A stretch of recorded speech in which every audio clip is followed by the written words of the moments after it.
টোটোতে চার্জ দিতে গিয়ে বিদ্যুৎপৃষ্ট হয়ে মৃত্যু হলো এক টোটো চালকের। ইলেকট্রিকের টোটোতে চার্জ দিতে গিয়ে বিদ্যুৎপৃষ্ট হয়ে মৃত্যু হলো এক যুবকের। মৃত যুবকের নাম জগাই হালদার, বয়স 32। ঘটনাটি ঘটে দক্ষিণ 24 পরগনা কুলপি ব্লকের কুলপি থানার অন্তর্গত অরুণবেড়িয়া গ্রামে। প্রতিদিনের ন্যায় আজও টোটো নিয়ে বার হওয়ার আগেই আজ সকালে টোটো চার্জ করতে যায়, আর সেখানেই বিদ্যুৎপৃষ্ট হয় ওই যুবক। বেলপুকুর স্বাস্থ্যকেন্দ্রে নিয়ে গেলে চিকিৎসকরা মৃত বলে ঘোষণা করে।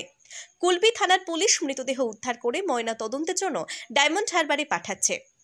কিভাবে এই দুর্ঘটনা ঘটলো তা খতিয়ে দেখছে পুলিশ প্রশাসন। বাইট মৃত যুবকের ভাই।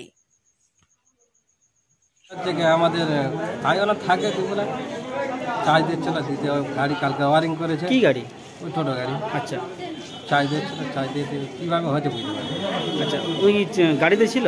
হ্যাঁ। কখন চার্জ দিয়েছিল গাড়িটা? ওর রাতে ওরা থাকে। আর সারা চার্জে দেওয়া থাকে? হ্যাঁ, থাকে। আচ্ছা, কোন জায়গায় ঘটনা ঘটেছে? অরুণবেড়িয়া। নাম অরুণবেড়িয়া। নাম কি? নাম জগাই হালদার। বাড়ি? বাড়ি অরুণবেড়িয়া। বয়স কত? বয়স 33। আপনার নাম পরিচয়? আমার নাম পরিচয় মাদাই হালদার। আপনার কে হয়? ভাই। ওখান থেকে ঘটনা জানার পরে হসপিটাল নিয়ে আসবে? হ্যাঁ, নিয়ে আসবে এখানে? হ্যাঁ, ওই জানার পর জানতে পারি।